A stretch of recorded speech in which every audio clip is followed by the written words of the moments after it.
Muy buenas noches a todos. Damos inicio con la entrevista del señor ex vicepresidente del Ecuador, Otto Sonnenholzner, a quien los saludo y le agradezco por unirse y por conectarse con Loja. Muchísimas gracias. Qué gusto verlo y qué gusto conectarnos con usted. ¿Cómo va? Hola, Mau, encantado de conocerte por esta vía, de saludarte y a tus órdenes. Saludos a la gente que se une a esta transmisión también. Estamos atravesando por momentos cruciales para el Ecuador. Vamos a hablar de eso, señor ex vicepresidente. Le voy a decir Otto, porque si no, el ex vicepresidente me suena súper largo. Y el apellido más son largo que momentos eso, así que cruciales para el nosotros Ecuador.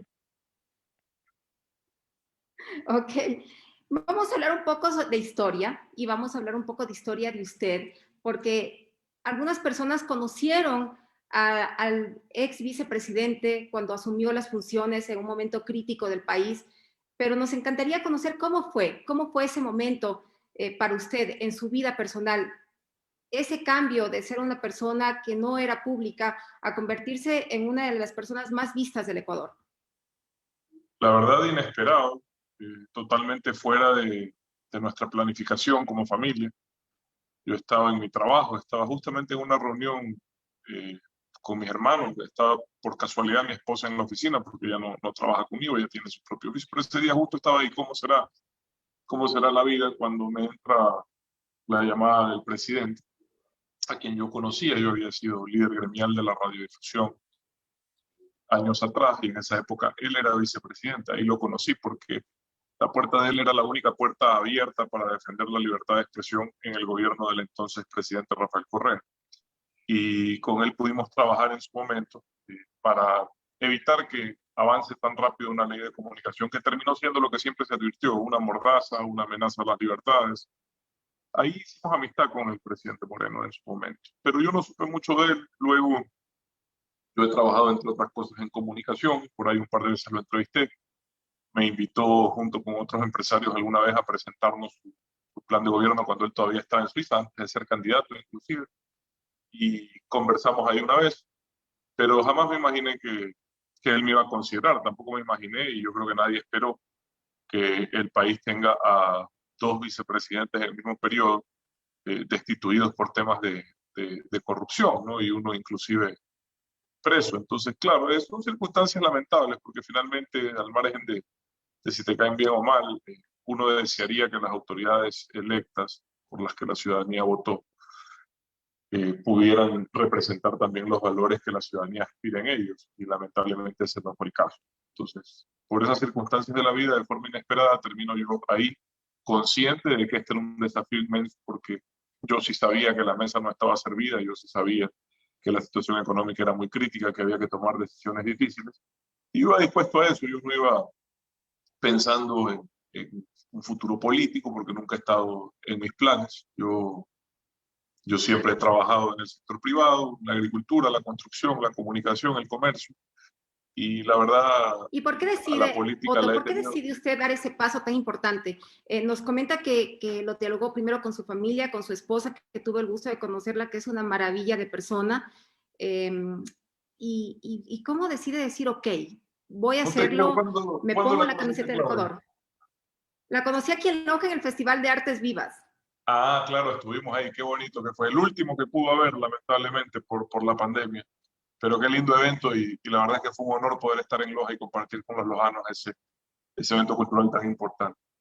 ¿Por qué dije que sí? Porque yo creo que, si bien es cierto, los ciudadanos estamos hartos de los políticos, estamos hartos del bochinche, del berrinche, de la falta de honestidad, también es cierto que no nos podemos resignar a que eso va a ser siempre así.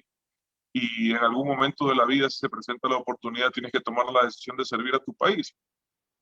Yo puedo tener diferencias con autoridades, con el mismo presidente, pero yo jamás voy a dejar de ser agradecido con la oportunidad que él, el presidente, me brindó de servir a mi país. Eso es lo que fue. Y quise y entré con un objetivo: predicar con el ejemplo de humildad, de austeridad, de honestidad, de trabajo, de sacrificio, que son los valores que yo predico en mi día a día, en mi vida. Desde mi forma de vestir hasta mi forma de andar y de hablar, expresan eso. Entonces yo creo que sí pude, inclusive más allá de lo que pensé, transmitir ese mensaje a la ciudadanía, porque a pesar de estar en un gobierno que pasaba momentos muy duros, sigue pasando, pero momentos en ese momento casi impensables en cuanto a la dificultad. Yo siempre digo, la realidad superó a la ficción, ¿no? Ni en la peor película de horror se ha visto lo que vivimos nosotros los ecuatorianos aquí en Guayaquil, sobre todo con la pandemia. No solo en lo sanitario, también en lo social, en lo económico, el impacto ha sido muy fuerte. Entonces, a pesar de eso... Ya vamos a llegar al tema de la pandemia, Otto. Vamos a ir por partes. Pero Me te decía encanta, solo me encantaría... para no salirme de esa idea. ¿Por qué sí? Porque, Ok, insisto, a pesar de que tú puedes estar cansado harto de los políticos, tienes que tener claro que la política y el servicio público sigue siendo el espacio en donde más puedes contribuir a cambiar las cosas que te importan. Y eso es lo que yo hice. Me dediqué a trabajar en objetivos que consideraba importantes y me dediqué a trabajar, insisto, también consideraba importante dejar un ejemplo de que se puede hacer servicio público de una forma diferente. Y creo que la ciudadanía, gracias a Dios, supo reconocer eso. Y creo que eso abre puertas no solo para mí, sino para muchos líderes que quieran, insisto, transitar ese camino de un servicio público honesto, austero, humilde, con esfuerzo y sacrificio. el momento que pisa Carondelet ya como vicepresidente, ¿qué fue lo primero que se le pasa por la cabeza a Otto? El momento de reunirse ya con el presidente de la República y empezar a planificar. ¿Cuáles fueron los Fue consejos de curioso sus porque padres? Consejos, perdón. Fue curioso porque el presidente estaba en China cuando yo me posicioné. Así que me posicioné de vicepresidente, pero me tocó entrar casi de presidente los primeros 2 días. En todo caso, la verdad no habíamos tenido mucho tiempo para conversar con el presidente por ese viaje, justamente. No habíamos hablado mucho de qué rol yo iba a jugar en el gobierno. Lo hicimos de forma posiblemente no tan clara como hoy me hubiese gustado haberlo hecho, por la experiencia. Pero finalmente yo tuve trabajos definidos en el acuerdo nacional, en la atracción de inversiones y apertura de acuerdos comerciales. Conseguimos reabrir el acuerdo con los Estados Unidos, entre otras cosas importantes. Y sobre todo trabajé tratando de ayudar a que se resuelvan los problemas de la gente, ¿verdad? A hacer que las cosas pasen. Obras abandonadas por años, tiradas.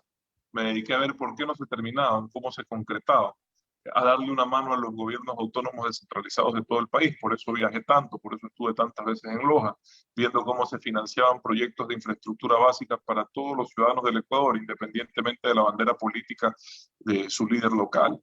Esas cosas fueron las que más me entusiasmaron. Mira, la primera cosa que hice, curiosamente, pues tú te empiezas a enterar de un montón de cosas que no conoces, como el manejo de la seguridad. Por decreto, toda mi familia tendría derecho a tener seguridad mientras yo estaba en funciones y luego durante un año inclusive. Y mi papá y mi tía, bueno, acababa de fallecer mi abuela. Yo un día antes de posesionarme estaba enterrando a mi abuela. En esas circunstancias, mi tía sigue atravesando, luchando contra un cáncer complicado. Y mi padre es la hermana de mi padre, ella está sola, ella no es casada. Tenía que viajar al día siguiente a los Estados Unidos a continuar con su tratamiento. Y ahí me entero que mi padre tenía seguridad. Mis padres viajan mucho, por trabajo y por placer, viajan mucho, siempre lo han hecho. Entonces yo le digo a la seguridad, oiga, sabe que mis padres no necesitan seguridad, no es necesario, estos son costos para el Estado, ni mis hermanos tampoco, nosotros somos una familia grande. La primera cosa que hice fue firmar, retirarle la seguridad a mi familia. Eso incluye vehículos públicos, gastos de combustible, viáticos de personal militar. Son cosas, yo soy un tipo sencillo, a nosotros no nos ha pasado nunca nada, gracias a Dios. La gente a nosotros nos respeta por lo que somos. Y sí, claro que uno puede tener un incidente, pero yo creía innecesario inclusive que ellos tengan que viajar internacionalmente acompañados, pagarle hoteles, etc. Entonces lo primero que hice fue, primer día, mi primer documento fue una carta en la que yo me responsabilizaba porque las Fuerzas Armadas tenían temor de que si pasaba algo, ellos sean responsables de la seguridad de mis padres por decreto. Entonces yo me tuve que responsabilizar y les pedí a mis papás que por favor se cuiden porque si les pasaba algo era un problema. Pero mira, esos fueron los primeros días y los consejos muchos de gente muy querida, de gente muy cercana, pero sobre todo el principal, y así siempre yo he actuado, es dejarte guiar por tus principios, por tus valores, hacer siempre lo correcto, lo que tú consideres adecuado en función de eso. Y así trabajé, créeme, no te puedo decir que tuve algún problema mayor.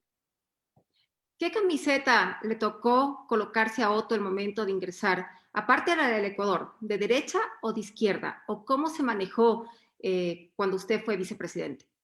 Yo creo que las ideologías dividen. Yo creo que son conceptos del siglo pasado, estoy sincero. Yo creo que hay que unirse por objetivos y dejar de dividirse por ideologías. Cuando te relataba lo del apoyo a los alcaldes para que puedan hacer infraestructura básica y otras obras y otros proyectos, justamente es basado en eso. ¿Qué era lo tradicional en el Ecuador? Segmentarlas a las autoridades locales por afinidad. Entonces, no, a este sí ayúdalo, a este no. ¿Qué culpa tienen los ciudadanos de un cantón que el alcalde no sea afín con el gobierno nacional? ¿Y por qué entonces tienen que pagar los platos rotos los ciudadanos de aquel? Yo creo que hay que unirse por objetivos. Mira, no tienes que ser ni de izquierda ni de derecha para entender que necesitamos erradicar la desnutrición crónica infantil, que necesitamos construir infraestructura sanitaria básica, que necesitamos mejorar los parámetros de equidad del Ecuador para que todos tengamos las mismas oportunidades. No todos somos iguales y no todos tenemos los mismos objetivos ni las mismas capacidades, pero todos nos merecemos las mismas oportunidades. Eso no es ni de izquierda ni de derecha, eso es de sentido común. Y son objetivos del país y en función de eso yo siempre trabajo. Y eso es tener la camiseta del Ecuador, finalmente, porque a los políticos les conviene dividir por ideología, porque claro, divide y reinarás. Pero el Ecuador no es monarquía, aquí nadie tiene corona, aquí hay que unir para gobernar, no dividir para reinar. Y también aplicó Otto el dicho de piensa mal y acertarás. Pensó mal durante su periodo y acertó. Si tengo un defecto es que confío demasiado en la gente y a veces me equivoco, sin duda, y es doloroso, sobre todo cuando hay gente en la que tú creías podías confiar. Pero yo soy muy confiado, yo confío en el ser humano en general. Yo soy un tipo abierto, soy frontal.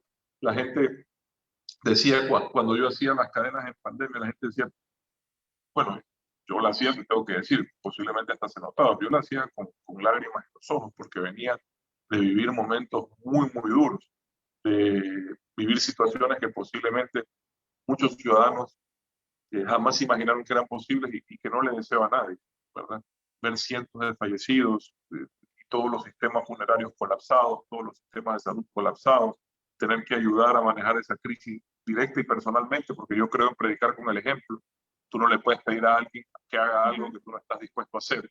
Tú no le puedes decir a un camillero en una morgue que se acerque a un fallecido por COVID con todo el terror que tenía todo el planeta de acercarse a alguien vivo o muerto con COVID, si tú no estás dispuesto a hacerlo. Tú no puedes pedirle a un médico o a una enfermera que entre a una unidad de cuidados intensivos de COVID cuando todo el mundo creía que contagiarse de COVID era una sentencia de muerte, porque ha pasado un año, pero hay que ponerse en ese momento, en esas circunstancias, ¿verdad? Y en la mentalidad que teníamos sobre la enfermedad en ese rato. Tú no puedes pedírselo si tú no estás dispuesto a hacerlo. Entonces, yo te decía, yo siempre he hablado desde el corazón, ¿ya? Con la verdad, con lo que siento. Y eso me ha ayudado a comunicar bien. Y eso es parte de ser, no sé, mi esposa dice inclusive que uno de mis problemas es que no tengo memoria, que me olvido de la gente que me ha hecho daño, que me ha lastimado. Digo, yo sí soy feliz. Yo no tengo por qué llenarme de rencor, de amargura, porque no me hace bien, no la sé procesar.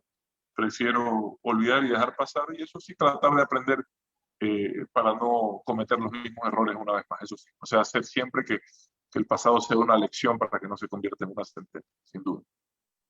Aparte de la pandemia, que yo le voy a hacer algunas preguntas puntuales más adelante. Soy súper desordenada en las entrevistas, Otto, y usted que ha trabajado en radio, decir, bueno, me pregunta por aquí, por acá, pero bueno, vamos a ir conociendo un poco más a este personaje tan querido por muchos ecuatorianos y que hacen algunas preguntas.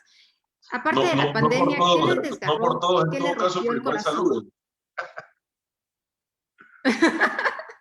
¿Qué le rompió el corazón, aparte de la pandemia? Encontrarse con qué situación que tal vez no conocemos los ecuatorianos directamente.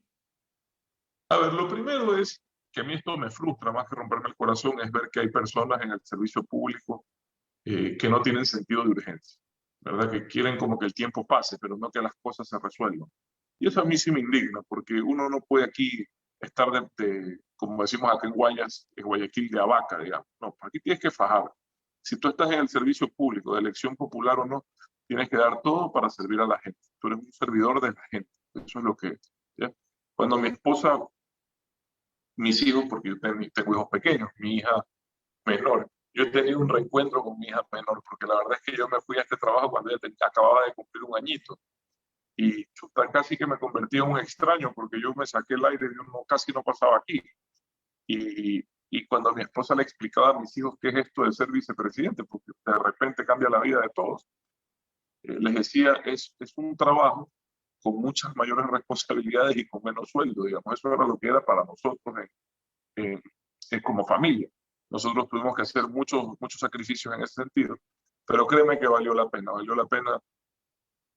por donde lo veas, inclusive en los momentos duros, los momentos difíciles, el saber que estuviste ahí, que pudiste ayudar, que pudiste servir, valió la pena, para mí y para mi familia, a pesar del esfuerzo. Y cosas que, cosas que indignan, muchas, problemas profundos que la gente no conoce, muchos, ahora depende de quién eres y dónde vives. La ruralidad de la sierra, por ejemplo, está en un estancamiento 80 años. Las familias de la sierra rural no ven progreso. Entonces eso desilusiona a los niños, desilusiona a los jóvenes porque dicen, mi bisabuelo se sacó la madre a trabajar, mi abuelo lo mismo, mi papá lo mismo, y aquí seguimos en la misma casa, en las mismas circunstancias. Es como un estancamiento. Esa ruralidad no puede ser abandonada y tenemos que encontrar la forma de incentivar que esos jóvenes se animen y lograr que tengan una mayor prosperidad si se animan a quedarse en la ruralidad, porque si no, no vamos a tener que comer. Si mañana los jóvenes de la sierra no quieren continuar las actividades agrícolas, ganaderas que alimentan al país, ¿verdad? No ocurre tanto así en la costa, porque acá están la mayoría de los productos de exportación del Ecuador, casi el 90% de las exportaciones no petroleras salen de la costa, y acá tú ves más prosperidad. Acá en la costa tú ves el barrio que hace 15 años, y yo he sido muy cercano al desarrollo urbano, por ejemplo, de Guayaquil. El barrio que hace 15 años eran invasiones de casas de caña, hoy son casas de 3 pisos de cemento siguen siendo barrios urbanos marginales, pero tú ves cómo han prosperado y cómo han avanzado en servicios, en calidad de vida, etc. Hay lugares del país en donde eso no ocurre. Y eso sí es frustrante, porque tú necesitas que exista ascenso social de las clases. Tú necesitas que la clase media crezca, que se nutra. Tú necesitas que todos estén bien, sobre todo los más pobres, porque si a los más pobres les va mejor, a todos nos va a ir bien. ¿Me explico? Esto es un tema eh, general. Y una de las cosas más dolorosas es la corrupción, sobre todo en lugares sensibles como la salud. Pero en general siempre es asqueroso, pero en lugares sensibles como la salud, que alguien esté dispuesto en media pandemia a ver cómo lucra de la tragedia, es asqueroso, es miserable, ¿verdad? Uno de los temas más dolorosos. ¿Qué hacía usted cuando sabía o cuando se enteraba de actos de corrupción y se encontraba con esa persona? ¿La sonrisa no era la misma? ¿La manera de tratarlo no era la misma? ¿Cómo reaccionaba usted? No, yo no tengo nada de qué hablar con gente de la que me consta que comete actos de corrupción. Sencillamente se pide a la autoridad competente, en este caso el ministro del ramo, que proceda a hacer la denuncia respectiva. O en el caso del Guayas, con el gobernador del Guayas, que es un buen amigo, se hicieron algunas denuncias en materia de salud. No tengo nada más que hablar, sino dos cosas. Permitir que exista transparencia. Tomamos una decisión hace un año de que las compras públicas en emergencia sean abiertas para que la gente pueda ayudar a denunciar. Normalmente las compras públicas en emergencia históricamente son cerradas y a dedo, acá se hicieron abiertas durante la pandemia y eso permitió, sí, que es desagradable, tiene un costo político alto, pero permitió que no existe impunidad con las personas que habían montado una red de corrupción en el sistema de salud. Y eso, insisto, tiene un costo político alto, es desagradable, fastidioso, pero es necesario si queremos evitar que vuelva a ocurrir. Y yo lo que hacía era pedirle a las personas responsables o a las personas con las que tengo algún tipo de certeza de que son gente honesta que hagan las denuncias respectivas. Eso es lo que es. ¿Cómo fue su relación Hay cercana? casos también, perdón, porque también hay personas que son juzgadas desde lo mediático, de forma, desde mi punto de vista, a veces injusta. Eso también ocurre, no necesariamente porque te digan que eres asado o cocinado, tiene que ser verdad. Yo creo que a pesar de que insisto en la necesidad de que exista transparencia y no existe impunidad, también creo que toda persona es inocente hasta que se demuestre lo contrario, por si acaso. Y usted jamás me va a escuchar hablar de casos judiciales, porque cuando uno es autoridad, lo que hace con eso es hacer que esas personas se conviertan en perseguidos políticos y en alguna forma directa o indirectamente incidir en la justicia. Pero nunca he hablado de casos judiciales hasta que no han estado sentenciados. Yo creo que definitivamente la ciudadanía nos enteramos de la mitad de lo que pasa dentro del gobierno y de las cosas que pasan dentro del Ecuador y nos enteramos lo que los medios de comunicación nos quieren comentar y no llegamos a más. Lo que pasa es que las Vamos mismas a hablar de autoridades no cosas. se enteran de todo, porque tú no puedes enterarte de todo. Muchas cosas te toman por sorpresa. ¿Cómo te enteras de todo? ¿Cómo tú sabes qué está pasando en este momento en un hospital del país? No, no tienes cómo saber. ¿Cómo puede ser? Por eso es De importante la los transparencia y el acceso a la información. vicepresidentes, perdón, de los vicepresidentes que han existido durante este periodo del presidente Lenín Moreno, el que más se ha quedado en la retina de los ojos es usted, Otto. ¿Cómo siente el cariño? ¿Cómo siente esa apertura del Ecuador a usted? Que lo han visto como presidenciable definitivamente, que han pedido que sea candidato, que se quejaron de que no sea candidato a la presidencia. ¿Cómo siente ese cariño? Y de verdad le digo, porque todo el mundo decía, bueno, ya esperamos que sea candidato a Otto, pero al final no se dio. ¿Qué pasó? No, no me diga porque, a ver, primero yo siempre agradecido, insisto, por haber tenido la oportunidad de servir y sobre todo por haber logrado salir como siempre quise, con la frente en alto y de la mano de mi esposa, por la puerta grande. ¿Ya? Eso vale oro en la vida. Eso vale oro no para mí, para mis hijos, para mi familia. Que yo siga aquí, yo tengo ya casi un año desde que salí, 10 o 11 meses. Yo he recorrido el país desde que salí trabajando en obras sociales, en misiones de ayuda alimentaria y sanitaria. También haciendo turismo, porque con mi esposa tenemos el compromiso de antes de salir del Ecuador, con mis hijos, conocer el país a pesar de la pandemia, con todas las medidas de bioseguridad. Pero hemos estado en Cotopaxi, en Pichincha, en Chimborazo, acabamos de regresar de Galápagos, hemos estado en Manabí, en El Oro, en Santa Elena, aquí en Guayas, tratando de ayudar a restaurar al sector más golpeado por la pandemia que ha sido el turismo, ¿verdad?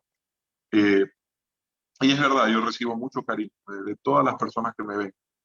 No necesariamente porque sean coidearias, afines a mí, pero porque me respetan. El resto es cuento. Me respetan porque saben que he servido con honestidad y sacrificio. El resto es cuento. Ese respeto vale oro. Y sí, efectivamente se generó una expectativa de que yo sea candidato. Claro, es entendible porque bajo la lógica de la gente que se dedica a la política, lo que yo hice, que es no participar, es inexplicable para ellos, ¿no? Porque la gente que se mete en la política busca toda la vida una coyuntura como la que yo tuve frente a mí. La buscan, trabajan para eso. Y a mí me llegó sin buscarla, digamos, me llegó solo por esfuerzo, por sacrificio y por conectar con la gente. Entonces, pero yo no estaba en mis planes ser candidato, nunca estuvo. Malintencionadamente quisieron desvirtuar el esfuerzo que yo estaba haciendo diciendo que era una campaña. Hoy nadie se disculpó, nadie dijo verdad, no quería ser, dijo la verdad cuando dijo que no era candidato a nada. No, nadie, porque así es. Pero no importa, la ciudadanía sabe quién es quién.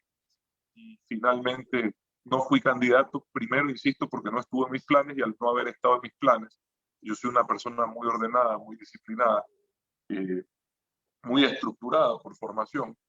Yo no había construido un camino hacia la presidencia de la República. Una cosa es ser vicepresidente, que en alguna forma estás cumpliendo misiones que te asignan, ¿verdad?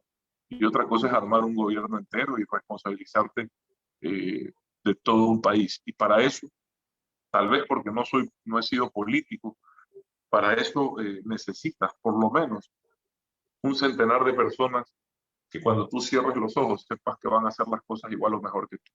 Y yo no tengo esa cantidad de gente todavía, o por lo menos no tengo esa confianza con esa cantidad de gente. Y estoy trabajando, sí, a futuro en eso, ¿por qué no? Pero necesitas armar listas de asambleístas con gente de primera, necesitas un equipo de trabajo de tu total confianza. Yo no lo tenía. Hubiese sido irresponsable ofrecerle al país un camino el cual yo todavía no he diseñado, ¿verdad? Entonces, tengo que Pero ser los así ecuatorianos de confiaban mucho, los ecuatorianos confían mucho, de hecho, en usted, Otto, y tienen mucha esperanza porque se ha perdido la esperanza con el tema políticos y definitivamente cuando usted salió de la vicepresidencia nos dejó con mucha incertidumbre y mucha pena. ¿Por qué razón decide renunciar a la vicepresidencia y salir de la mano de su esposa? Así como entró, así salió de la mano de ella. ¿Cuáles fueron esos obstáculos que se le presentaron en el camino o fue una decisión personal? Mucha gente me decía, peléate con el presidente, sal a hablar mal de él, porque está con bajos números. Yo insisto, yo siempre seré agradecido con quien me brindó la oportunidad de servir a mi país. Y las diferencias que yo pueda haber tenido dentro o fuera del gobierno ya están en el pasado. Y yo salí a construir unidad, yo salí a trabajar electoralmente para que el país tenga una opción, lejos del socialismo del siglo XXI, que yo creo que es un modelo que ya ha destruido a muchos países y le ha hecho suficiente daño al nuestro. Y estuvimos cerca de conseguir esa unidad. El problema es que esperaban que el candidato sea yo y yo dejé claro que no era mi opción. Tristemente, en muchos casos también se encontró más vanidad que unidad y finalmente terminamos con 16 candidatos magos que terminaron demostrándole al país una vez más que cantidad no es calidad, ¿verdad? Eh, yo salí porque, entre otras cosas, siempre he defendido la idea de que para trabajar electoralmente no lo debes de hacer desde el poder. Yo aplaudo que eso ya se ha acabado en el Ecuador y ojalá los ecuatorianos lo sepamos eh, exigir en el futuro, porque se acabó el estado de propaganda, se acabó el estado de candidato, ¿ya?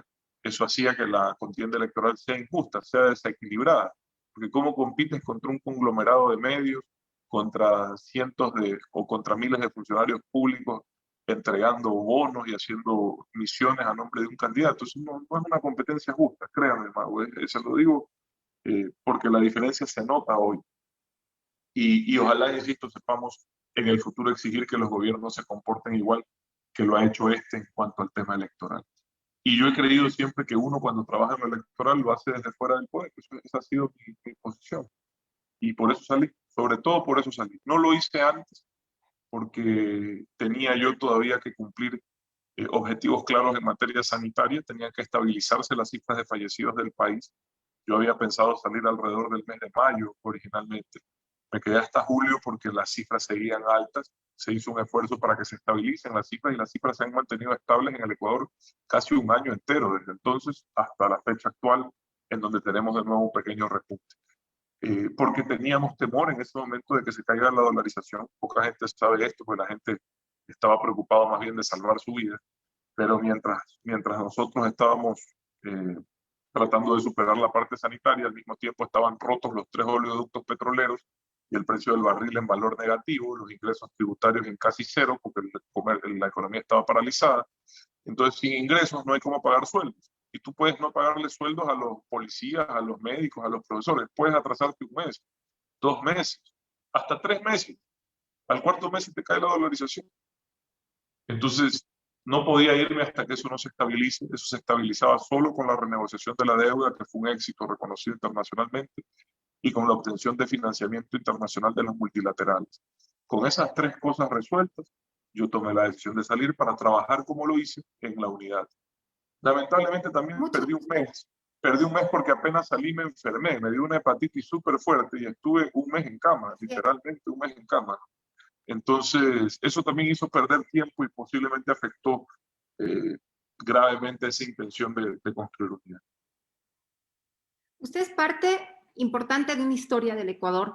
Estuvo en primera línea, así como están ahora nuestros médicos en primera línea luchando contra esta pandemia. ¿Qué versión del Ecuador le queda a usted en la época que usted tuvo la oportunidad de tomar las riendas y manejar parte del país? ¿Qué versión usted va a contarnos a futuro o le gustaría que le cuenten a sus nietos?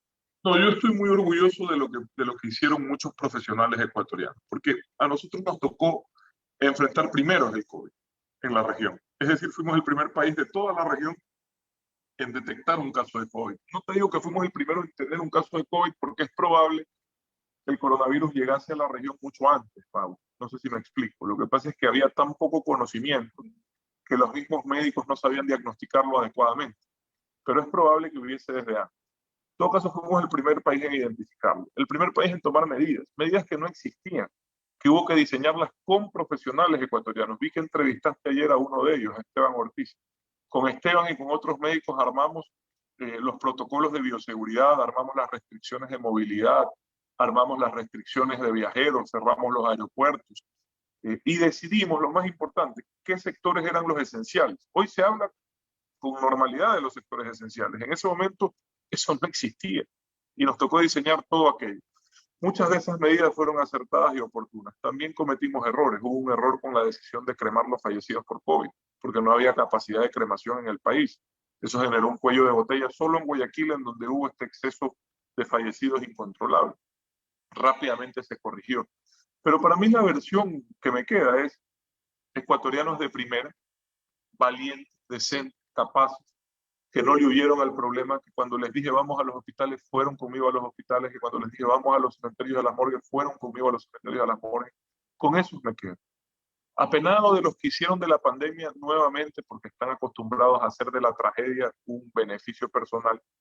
Apenado de quienes hicieron de la tragedia, de la pandemia, lucro económico, pero también lucro político, porque hubo una tendencia política que se dedicó a difundir noticias falsas, a atacar, a agredir, a ofender. Y decía, no puede ser que ni en estas circunstancias encontremos unidad nacional. Si no nos unen 780 fallecidos diarios en Guayaquil, un excedente de 720 fallecidos diarios en Guayaquil durante alrededor de 15 días. ¿Qué nos une? Es la tragedia más grande que hemos vivido en el Ecuador. Son como tener 15 terremotos seguidos, Mago, de los de Manabí y Esmeralda, que tuvieron 460 fallecidos diarios. Si eso no nos une, yo en el terremoto sentí unidad. Yo vi que el país se unía a ayudar. ¿Por qué? Porque el correísmo gobernaba y del otro lado hay gente un poco más decente, créanme. Pero el correísmo, el socialismo del siglo XXI se dedicó solo a tirar piedras, tanto en octubre como en la pandemia. Solo a desestabilizar, a difundir mentiras, a generar caos, incertidumbre. En medio de este dolor, créanme, para mí eso es imperdonable. No, una mascarilla no dio. Ecuador tiene, No hicieron una iniciativa para ayudar a la gente. No ayudaron con un kit de alimentos durante un año de pandemia. Solo se dedicaron a atacar, a agredir, a ofender. Y créeme, tú vea de la mejor de las formas, créame, con un corazón, pero de verdad esperaba con el corazón que esto una a todo el país para salir adelante. Creo que no fue el caso, tristemente. Lo lamento de verdad. hubo conversaciones con todos los sectores políticos del país justamente para llegar a un consenso, decir eso, oigan, bueno, es momento de unirnos. ¿Se realizó ese acercamiento o ustedes esperaban que de manera natural reaccionen ellos y se pongan también la camiseta del Ecuador de manera positiva? Verá, yo le soy sincero, Mau, yo salía, aquí estoy ahora en mi casa. Yo salía de aquí, yo me vine a hacer base a Guayaquil rápidamente, la crisis colapsó, por ahí decían, se peleó con el presidente, lo echaron del ICOE, no, yo tomé la decisión y le pedí al presidente que me permita venir a mi ciudad. Yo tenía a mi hermano enfermo, un gran amigo enfermo, yo ya entendía de cerca, pues soy guayaquileño, que se venía un problema gigantesco y sabía que tenía que estar aquí. Y yo estaba demasiado ocupado en eso. Usted habrá visto el periplo que me tocó hacer y las circunstancias que me tocó enfrentar. Entonces yo así, diálogos No, y lo políticos, veíamos en los medios de comunicación. sí, o sea, yo diálogos políticos en ese tiempo no tuve. Yo hubiese esperado, claro, también yo juzgo desde mi condición.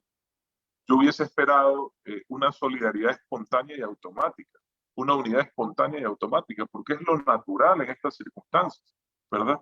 Hablar menos y hacer más, ayudar, coincidir en esfuerzos, pero no fue el caso.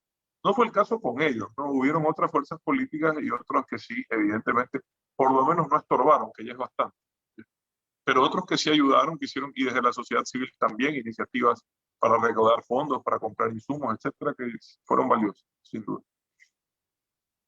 ¿Cómo puede calificar usted el camino y las funciones que ha realizado el presidente Moreno desde el ámbito político y también desde el ámbito personal, porque usted tiene la oportunidad de conocerlo?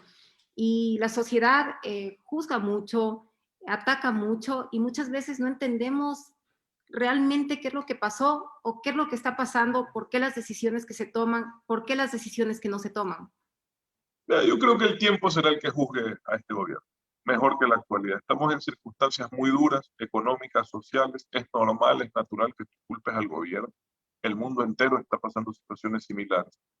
Creo que en mi caso fue una excepción un poco difícil de explicar de por qué logré, o no sé si difícil de explicar, pero digamos que es una excepción rara, por qué logré salir bien. La gente, sobre todo los opositores, se molestan y dicen, pero ¿por qué está bien si ese es parte de este gobierno? Bueno, cada quien responde por sus actos y sus acciones, por sus acciones y omisiones, y cada quien responde por lo que dice y por lo que hace. Tú no puedes atribuirle a alguien más allá de sus responsabilidades, ¿verdad? Y eso creo que es lo que ha ocurrido conmigo. Pero en todo caso, este gobierno tuvo dos etapas, una etapa de altísima aceptación y popularidad, que fue la etapa en la cual se permitió combatir la corrupción, evitar la impunidad en los casos históricos que se habían escondido debajo de la alfombra de corrupción, como de Brecht y otros, en los que se recuperó la libertad de expresión, en la etapa en la que se recuperó la institucionalidad, se respetó la independencia de las funciones, que son todos estos valores que habíamos perdido y que hemos recuperado, que son importantes, pero que lamentablemente no te dan de comer. Entonces, viene todo este elemento de recuperación de valores democráticos, acompañado luego del reconocimiento de una situación económica cuanto menos calamitosa, ¿ya? Porque había durante un año, año y medio, yo no era parte del gobierno, había una suerte de negación, ¿verdad? No, si está la mesa servida, está todo lindo, está todo chévere, pero lo cierto es que el país estaba liquidado más o menos desde el 2016 en materia económica, y lo que hicieron fueron maniobras de ocultamiento de información y operaciones de endeudamiento en malas condiciones, porque una cosa es deber, yo siempre tomo este ejemplo, y una cosa es deber $1.000 a un año al 20%, y otra muy distinta es deber los mismos $1.000 a 20 años al 4%. No es un tema de cuánto debes, sino sobre todo de cómo lo debes. Y la deuda del Ecuador era cara, mala y alta. Los flujos del Ecuador no dan. Esto ya se agrava para el presidente cuando toma la decisión histórica de revisar los subsidios a los combustibles. Esa decisión le costó muy caro políticamente, y desde entonces continúa tomando decisiones que son impopulares. Pero no hay otra forma, porque al fin de mes tienes que sacar la plata para pagar la quincena, y no te vas a coger la plata ajena, que es la plata que hay en el Banco Central. Y por último, así te la coges, como propone el candidato Arauz. Bueno, lo haces un año y al otro año ya no estás. ¿De dónde sacas? Si no has equilibrado tus ingresos y tus egresos, si no has equilibrado tus cuentas, ¿verdad? Entonces eso es pan para hoy, hambre para mañana. Si tú haces ¿Qué eso, pasa, rompes todo. Diga. Otto? Otto, ¿qué pasa si regresamos al pasado? Otto se queda en el país, Otto se va del país. ¿Y qué pasa si viene una nueva propuesta para el país en estas elecciones que ya estamos a nada? ¿Se queda en el país, Otto, se va del país? ¿Cuál es el futuro de usted con su familia? No, yo aquí tengo mi familia, mi patrimonio, y Dios quiera mi futuro. Yo amo al Ecuador, yo todo lo que tengo se lo debo a este país. Acá llegaron, yo he visto a mi familia desde mis bisabuelos salir adelante luchando. Yo soy descendiente de migrantes por la mayoría de mis ancestros, y, y aquí yo los he visto amar a este país, luchar por este país y salir adelante en este país. Y yo quiero lo mismo para mí, para mis hijos. Yo amo al Ecuador y aquí quiero que me entierren. Así que Dios quiera no sea necesario salir. Nadie sale porque quiere del Ecuador. La gente migra o porque la situación económica es complicada. De todas partes, ningún migrante, salvo honrosas excepciones, lo hace porque está bien. Ojalá no sea necesario. Aquí me quedaré y aquí trataré de seguir progresando, generando empleo, generando progreso para la gente también que trabaja conmigo. ¿Cuál es el panorama real que estamos viviendo? Estamos, como le digo, a pocos días de elegir a un nuevo presidente, y el camino también que le llegue, o sea, el que llegue no es fácil, va a encontrar también un Ecuador bastante desgastado, pero más allá de quién gane, quién no gane, ¿cuál es el panorama real? ¿Qué es lo que está pasando, esta división en el país? No sabemos a quién creer, le soy súper sincera, o sea, circulan encuestas, a pesar de que no se A puede ver, hablar ahora de esto, si no se pero puede dar números, pero yo te ¿a quién se cuento cree? qué está pasando. Para mí, si tú me preguntas a mí, el candidato ideal para el correísmo era Guillermo Lasso, porque ellos han construido durante años toda esta comunicación desde el poder, inclusive del feriado bancario, del banquero, de la vaina. Entonces es una, entre comillas, una inversión que ellos habían hecho. El rato que tú sacas a Lasso de la escena, ¿dónde se queda toda esa inversión? ¿A quién le van a echar el feriado bancario? ¿A mí? ¿A quién? ¿A Herbas? ¿A Yacu Pérez? ¿Me explico? Entonces, para ellos lo ideal, ellos siempre buscaron tener a Lasso de contrincante. Y Lasso era quien más cuesta arriba tenía ganar la elección. Hace un mes, sobre todo con el incidente con Yacu Pérez, yo te hubiese dicho que para Lasso era imposible ganar la elección. Pero quedó comprobado que nada es imposible. Ha tenido una remontada impresionante. Están hoy en un empate técnico con Lasso poco arriba, con una tendencia favorable para él. Y eso para mí era imposible. ¿Qué me preocupa? Me preocupa que el resultado va a ser ajustado igual. Y un resultado ajustado con un CNE en el que la gente no confía es riesgoso, es peligroso y es delicado. Porque cualquiera de los dos va a salir a decir que fue fraude. Ya, esta película ya me la he visto en más de una ocasión. Entonces, lamento eso. Me gustaría que fuese un resultado más amplio. pero no va a ser así. Creo que la campaña de Arauz hizo algo acertado, que era, digamos, tratar de deslindar a Arauz de Correa. ¿Por qué? Porque Arauz, seamos sinceros, si se lanzaba solo, sin el correísmo, era un candidato más, hubiese quedado antepenúltimo. Me explico. Pero como se lanza con el correísmo en primera vuelta, aprovecha el piso del correísmo, que no es de menos del 25%, y en segunda vuelta necesita sacarse el techo del correísmo. Pues el techo del correísmo no te permite pasar de 42, 44%. Entonces, para sacarse el techo del correísmo se deslinda de Correa, inclusive porque tiene que deslindarse de esa idea de que es marioneta, de que es títere, porque a la gente no le gusta votar por marionetas o títeres. Y lo hace bien inicialmente, pero luego se le cae la estrategia porque ya la gente lo empieza a ver más directamente a él. Ya no hay 16 candidatos, ya está solo él, ya está de frente a frente con Lazo, ya lo empiezas a conocer a él. Entonces salta, bueno, el postdebate de Lazo, que fue esta frase que le ayudó mucho el Andrés no mientas otra vez, pero sobre todo empieza esa frase a empatarse con cosas como él había dicho que él se había ido del gobierno de Moreno en el 2017 porque era un gobierno traidor. Y sale después, 5 meses después, a decir, me votaron. Entonces ponte de acuerdo, pues te fuiste o te votaron, ¿verdad? Y lo han votado ¿Usted en lo mayo. conocía, Andrés Arauz, antes de ser candidato? ¿Usted No, sabía quién era Andrés Arauz? no, no lo conozco y no sé quién es. Todavía no lo conozco, o sea, no lo he tratado personalmente.